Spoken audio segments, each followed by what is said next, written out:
Barry, what was your first reaction when you saw that hit? You know what? I basically think it's exactly what Wideman said when he described it. He got hit in the corner.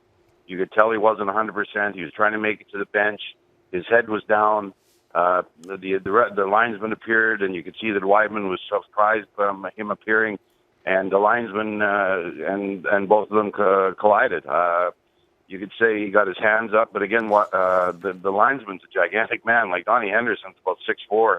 He's gigantic out there, and there's just no place to hide when you're along the boards with him. If you go the one way, you run into the boards. If you go the other way, you run into his back. So I certainly didn't think it was on purpose. The NHL might look at it. Obviously, you can't have players running into linesmen, but when you're reading the rule book, you kept saying everything was on purpose. It had to be on purpose. It had to be.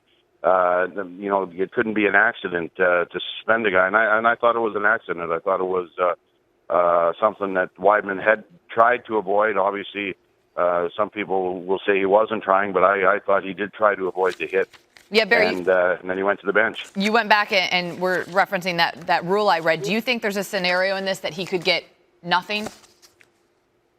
Yeah, I think there's a scenario he get nothing because it wasn't on purpose. I've been hit, and you're skating, but you don't really know where you're going. You know where your bench is. You're just trying to make it to the bench, and all of a sudden something pops up in front of you, and you collide with it. So I don't think it was on purpose. I think he was he was woozy. He didn't really know where he was. So there might be a game. But again, if you give him a game or two, then you're saying he did it on purpose. So you really can't give him 1 or 2 games. The rule says it's got to be more severe. So.